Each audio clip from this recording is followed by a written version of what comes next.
कई बार हमारी गलतियां होती हैं लेकिन हम महसूस नहीं करते हैं, और फिर हम क्या कहते हैं, पता नहीं उसने कुछ हमको दिया है कि नहीं दिया, वो सुनेगा नहीं सुनेगा। आज वो परमेश्वर, सोचने की बात है कि जब हमारा अस्तित्व नहीं था, परमेश्वर ने उसी वक्त हमको चुना था। कितने लोगों को विश्वास है कि परमेश्वर ने हमारे अस्तित्व में आने से पहले हमको चुना था? हालेलुया। अगर हम यशाया उसका 59 और उसका पहला वचन पढ़ें,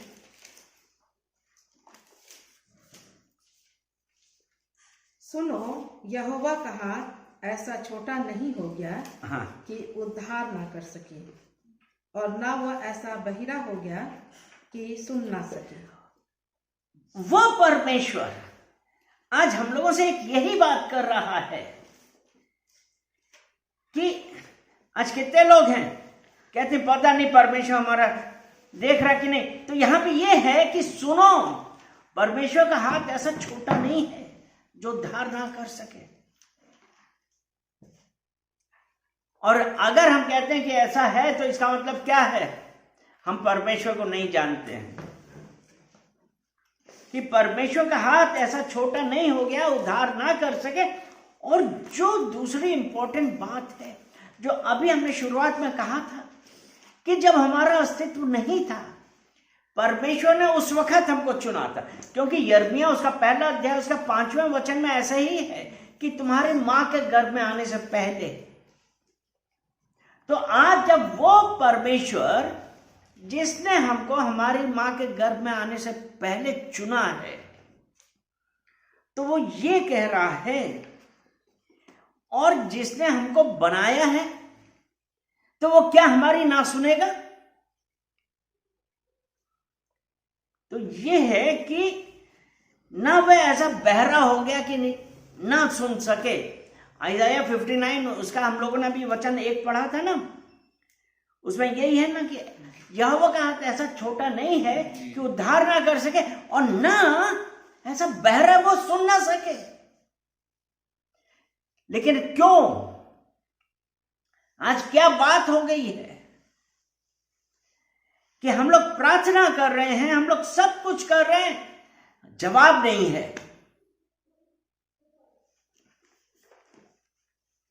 भजन संहिता ज़बूरी 94 उसका 9 वचन,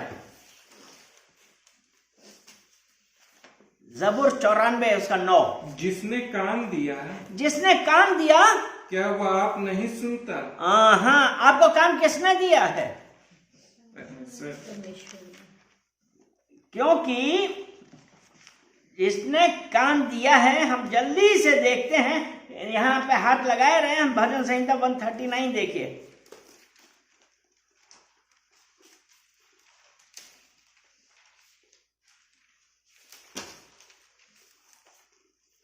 उसका 16 वचन 139, ज़बूर 139 16। तेरी आंखों ने मेरे बेडौल तत्व को देखा। यहां पे वो परमेश्वर जिसने हमको मां के गर्भ में आने से पहले जान लिया था, और जब हम मां के गर्भ में हैं तब उसकी आंखों ने किसको देखा? हमारे बेडौल तत्व को। हम कंसीव हुआ, क्या कोई शक्ल थी? नहीं। तो यहां है कि हे परमेश्वर, तेरी आंखों ने मेरे बेडौल तत्व को देखा, और मेरे सब अंग जो दिन दिन बनते जाते थे, सब अंग। ध्यान रखिए, उसमें कान भी है, आंख भी है। तो वो कह रहा है मेरे सब अंग जो दिन दिन बनते जाते थे, वे तेरी पुस्तक में लिखे थे। हालेलुया। तो परमेश्वर ने जो बनाया है हमको, उसने हमको परफेक्ट बनाया है। और फिर अगर हम ये कहते हैं कि हमारी नहीं सुनना ये कैसे संभव है? Is the lie of the devil. इब्लिस आपसे झूठ बोला, शैतान आपसे झूठ बोलता है, और शैतान का काम क्या है? To kill, to destroy. यूहन्ना 10:10 में यही लिखा है कि चोर आए चोरी करने, घात लगाने, नाश करने। और वही है कि जो हमको हमारी शांति से दूर कर रहा है, क्योंकि शैतान कभी नहीं चाहता है कि हम उसके राज्य से बाहर आए। शैतान तो यही चाहता है कि हम उसके अंडर में रहें, उसकी इच्छाओं पे चलें। और हम क्या प्रार्थना करते हैं? हमारी इच्छा नहीं, वरन आपकी इच्छा मेरे जीवन में होने पाए। हालेलुया। तो आज जिसने कान दिए हैं, क्या वो ना सुनेगा? जिसने आंखें दी हैं वो क्या ना देखेगा? पढ़े 94। जी। जिसने कान दिया, क्या वह आप नहीं सुनता? जिसने कान दिया, क्या वो आप नहीं सुनता? जिसने आंख रची, क्या वो आप नहीं देखता? जिसने आंख रची जी, क्या वो आप नहीं देखता? तो प्रियो, आज एक बात है जो हमको अगर हमारे जीवन में ऐसा होता है, हमें कह सकते हैं कि शैतान, मेरे परमेश्वर ने मुझे आंखें दी, मेरे परमेश्वर ने मुझे कान दिए, हाथ दिए, और उसका हाथ ऐसा छोटा नहीं हो गया जो मेरा उद्धार ना कर सके। मुझे तेरे चंगुल से बचाने वाला मेरा परमेश्वर यहोवा है। हालेलुया। और जब हम आज उस परमेश्वर के पास आते हैं, तो वो परमेश्वर ने कहा ना कि मेरी आंखें, किसकी आंखें? परमेश्वर की आंखें धरती पे इधर उधर घूमती रहती हैं। तो वो परमेश्वर आज आपको देख रहा है।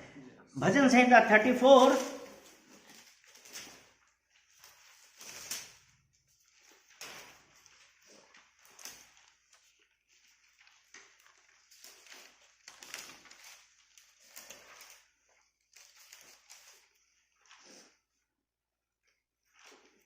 उसका 15 वचन।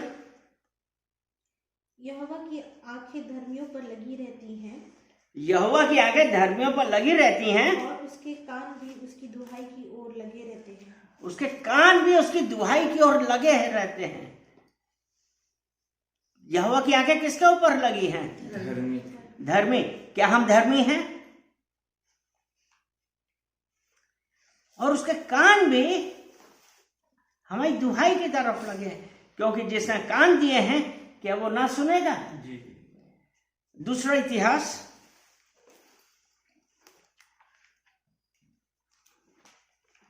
16 अध्याय, 2 Chronicles chapter 16 verse 9।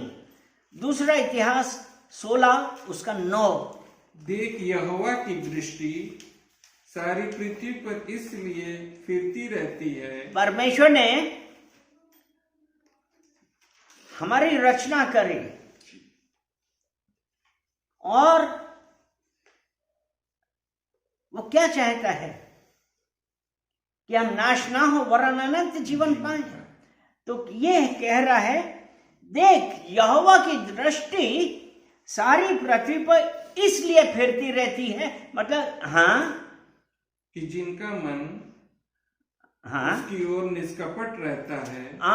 यहां पे एक इंपॉर्टेंट बात है कि यहोवा की दृष्टि सारी पृथ्वी पर इसलिए फिरती रहती है कि जिनका मन उसकी ओर से निष्कपट रहता है। निष्कपट यानी कि बिना किसी छल के या किसी धोखा, बेईमान, चोरी, इन सब चीजों से निष्कपट। और निष्कपट के लिए परमेश्वर ने एक बहुत अच्छा एग्जाम्पल दिया है, और वो एग्जाम्पल दिया है अय्यूब,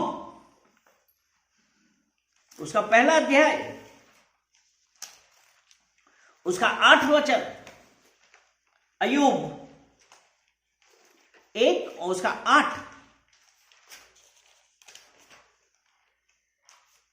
यहोवा ने शैतान से पूछा, यहोवा ने शैतान से पूछा, क्या तूने मेरे दास याकूब पर ध्यान दिया है? क्या तूने मेरे दास अय्यूब पर ध्यान दिया है? क्योंकि उसके तुल्य खरा और सीधा और मेरे भय मानने वाला और उसके तुल्य खरा, सीधा और परमेश्वर का भय मानने वाला और बुराई से दूर रहने वाला मनुष्य और कोई नहीं। बुराई से दूर रहने वाला मनुष्य और कोई नहीं। और यहाँ पे ये है कि यहोवा की दृष्टि सारी पृथ्वी पर इसलिए फिरती रहती है कि जिनका मन उसकी ओर से निष्कपट रहता है, यानी कि इन सब चीजों से दूर रहता है, उनकी सहायता में वो अपनी सामर्थ्य दिखाए। हालेलुया। तो आज हमारे लिए जरूरी इस बात की है कि हम ये देखें कि हम कहां पे जा रहे हैं, हम कैसा जीवन जी रहे हैं। बहुत आसान है ये कहना कि परमेश्वर मेरी नहीं सुन रहा है, लेकिन क्यों नहीं सुन रहा है?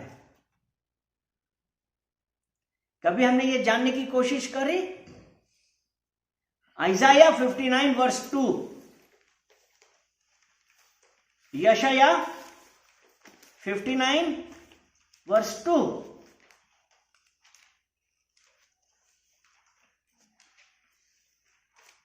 परंतु तुम्हारे अधर्मों के कामों ने अधर्मों के कामों ने तुमको तुम्हारे परमेश्वर से अलग कर दिया है। तुमको तुम्हारे परमेश्वर से अलग कर दिया है, और तुम्हारे पापों के कारण उसका मुंह तुमसे ऐसा छिपा है कि वह नहीं सुनता। किसका अधर्म का काम? किसके पाप? अगर आज हम ये बोल रहे हैं कि परमेश्वर हमारी नहीं सुनता, हमको जवाब नहीं दे रहा, पता नहीं क्या है, तो ये देखिए कि हमारे अधर्म के कामों ने, और अधर्म के काम क्या है? और तुम्हारे पापों के कारण उसका मुंह तुमसे ऐसा छिपा है कि वो नहीं सुनता। और वो अधर्म के काम क्या है?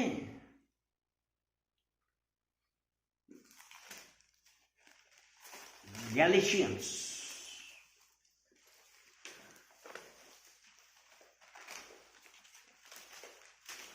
गलातियों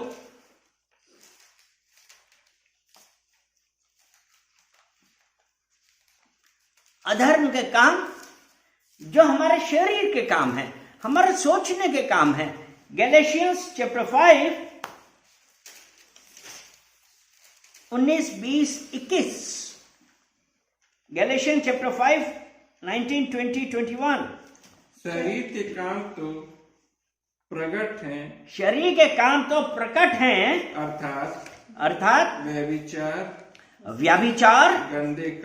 गंदे काम, लुचपन, मूर्ति पूजा, टोना, बैर, झगड़ा, ईर्ष्या, क्रोध, विरोध, फूट, विधर्म, डाह, मतवालापन, लीला क्रीड़ा और इनके जैसे और काम हैं। इनके जैसे और काम हैं। इनके विषय में मैं तुमसे पहले से कह देता हूँ, हाँ, जैसा पहले कह भी चुका हूँ, हाँ, कि ऐसे काम करने वाले परमेश्वर के राज्य के वारिस ना होंगे।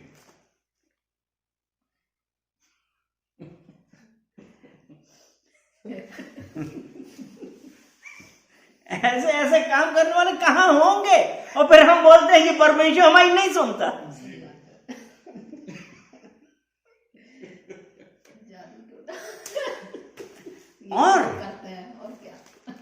और आप और देखिए, वो परमेश्वर जो उसने ये कहा ना कि तुम्हारे परमेश्वर, परंतु तुम्हारे अधर्म के कामों ने, ये आइजाया 59 वर्स 2, यशाया 59 उसका 2 में यही था ना, परंतु तुम्हारे अधर्म के कामों ने तुमको तुम्हारे परमेश्वर से अलग कर दिया, और तुम्हारे पापों के कारण उसका मुंह तुमसे ऐसा छिपा है कि वह नहीं सुनता।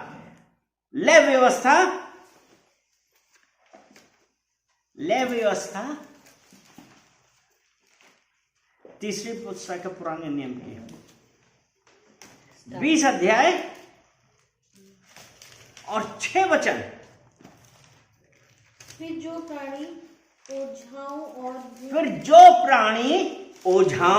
और भूत से साधना वालों की और भूत साधने वालों की ओर फिर के और उनके पीछे होकर व्यभिचारी बने, तो मैं उस प्राणी के विरुद्ध होकर उसको उसके लोगों के बीच में से नष्ट कर दूंगा। तो वो परमेश्वर क्या कह रहा है? अभी हमने गलातियों में पढ़ा, अब ये पुराना नियम, मतलब वो परमेश्वर पहले ही से ओझाओं के पास कितने लोग जाते हैं? आप में से कितने गए? भूत साधने वाले कितने लोग गए? पश्चाताप करिए। भूत साधने वालों के ओर फिर के और उनके पीछे होकर व्यभिचारी बने, अर्थात वो परमेश्वर जो आज आपसे ये कह रहा है कि परमेश्वर क्यों नहीं सुन रहा है, परमेश्वर क्यों नहीं सुन रहा है? तो यही है ना, अधर्म के कामों के कारण, और अधर्म के कारण अभी हमने सुन लिए, मूर्ति पूजा, टोना, बैर, झगड़ा, ईर्ष्या, क्रोध, विरोध, फूट, विधर्म, डाह, मतवालापन, लीला, क्रीड़ा, ये सब हैं जो परमेश्वर आपकी नहीं सुनता है। तो इसलिए आप अपने आप को जांचिए और कुछ कहने की बजाय आप ये देखिए, ये जानिए कि जिसने आंख दी है वो क्या ना देख रहा है, जिसने कान दिए है वो क्या नहीं सुन रहा है, वो सब देख रहा है, वो सब सुन रहा है। अगर तो हमको अब क्या करना है कि हमारा सुने परमेश्वर। ले व्यवस्था 20 उसका 7 वचन। इसलिए तुम अपने आप को पवित्र करो और पवित्र बने रहो, क्योंकि मैं तुम्हारा परमेश्वर यहोवा हूं। इसलिए क्या करना है? अपने आप को पवित्र करो और पवित्र बनो, क्योंकि मैं तुम्हारा परमेश्वर यहोवा हूं। इसलिए तुम अपने आप को पवित्र करो, पश्चाताप करें, इन सब चीजों से दूर हो। और यह कौन बोल रहा है? परमेश्वर। पहला पतरस 2 अध्याय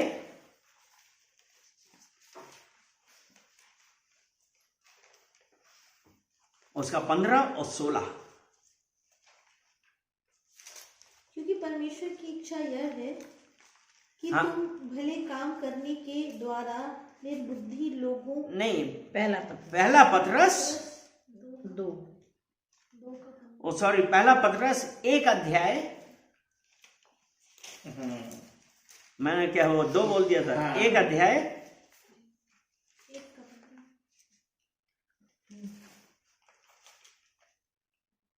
1 का 15-16। हाँ, 1 का 15-16। पर जैसा तुम्हारा बुलाने वाला पवित्र है, जैसा तुम्हारा बुलाने वाला पवित्र है, वैसे ही तुम भी अपने सारे चाल चलन में पवित्र बनो। अपने सारे चाल चलन में पवित्र बनो, क्योंकि लिखा है पवित्र बनो, क्योंकि मैं पवित्र हूँ। वो परमेश्वर ये चाहता है कि हम पवित्र बने, जैसा हमारा बुलाने वाला कौन है? जिसने हमको माँ के गर्भ में आने से पहले चुना। आमीन। तो वो पवित्र है, तो ये चाहता है कि हम अपने आप को पवित्र करें और उसकी इच्छाओं के अनुसार चलें।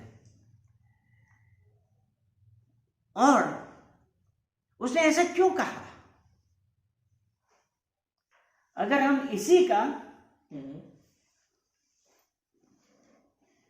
18 वचन पढ़ें, ये पहला पतरस 1 अध्याय 18 वचन, क्योंकि तुम जानते हो कि तुम्हारी निकम्मी चाल चलन जो बाप दादाओं से चला आता है, हाँ, क्योंकि तुम जानते हो, क्या जानती, तुम्हारा निकम्मा चाल चलन जो बाप दादों से चला आता है, उससे तुम्हारा छुटकारा चांदी सोने अर्थात नाशवान वस्तुओं के द्वारा नहीं हुआ। हाँ, क्या है, परमेश्वर ये जब कह रहा है कि जब हम पुराने उसमें थे, बाप दादाओं के जमाने से चला आ रहा वो रीति रिवाज, उसके अनुसार हम कर रहे थे, तो उसने ये कहता है कि तुम्हारा निकम्मा चाल चलन जो बाप दादों से चला आता है, उससे तुम्हारा छुटकारा चांदी सोने अर्थात नाशवान वस्तुओं के द्वारा नहीं हुआ। वो नाश हो जाएंगी, सब कुछ नाश हो जाएगा, लेकिन परमेश्वर का वचन कभी नाश नहीं होगा। हालेलुया। तो वो ये कहता है, तो हमारा उद्धार कैसे है? उसका अगला वचन 19 वचन, पर निर्दोष और निष्कलंक मेमने अर्थात मसीह के बहुमूल्य लहू के द्वारा हुआ। हमारा कैसा हुआ है? क्योंकि जब वो कह रहे हैं ना पवित्र बनो, क्योंकि तुम्हारा बुलाने वाला पवित्र है, तो अपने इस पुराने बाप दादाओं से के समय से चला आ रहा चाल चलन चांदी सोने अर्थात नाशवान वस्तुओं के द्वारा नहीं हुआ है।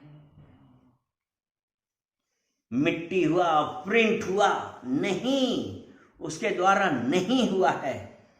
हमारा छुटकारा निर्दोष और निष्कलंक मेमने अर्थात मसीही के बहुमूल्य लहू के द्वारा हुआ है।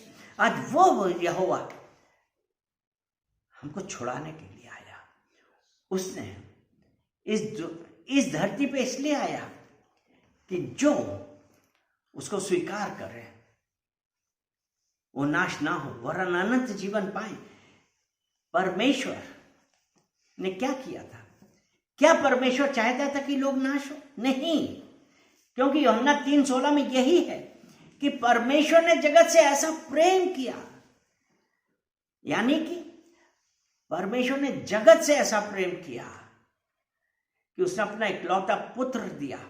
और जो अभी हमने पढ़ा ना कि निष्कलंक, निर्दोष और निष्कलंक मेमने अर्थात मसीह के बहुमूल्य लहू के द्वारा हुआ, कि उसने अपना इकलौता पुत्र यीशु मसीह दिया, और वो जो आपके लिए और मेरे लिए क्रूस पर बलिदान हुआ, और उसके उस लहू के द्वारा हमारा छुटकारा हुआ। हालेलुया। आज हम उस परमेश्वर का धन्यवाद करेंगे और ये कहेंगे कि परमेश्वर हमको माफ करिए। मैं आज पश्चाताप करता हूं, मैं पश्चाताप करती हूं कि मैंने आपके जानने के बावजूद भी ऐसे कार्य किए जो आपकी दृष्टि में ठीक नहीं थे। मैं अपने बाप दादाओं के समय से चले आ रहे उस चाल चलन के अनुसार कार्य कर रहा था। पिता परमेश्वर, हम पश्चाताप करते हैं, मुझे यीशु मसीह के लहू से धो के स्वच्छ कर दीजिए। पिता परमेश्वर, मैं सिर्फ और सिर्फ आपको चाहता हूँ। आप मेरे उद्धार करता, मेरे परमेश्वर हैं। मैं धन्यवाद करता हूँ, मैं धन्यवाद करती हूँ कि मेरा उद्धार हो गया है यीशु मसीह के नाम से। आमीन, आमीन, आमीन।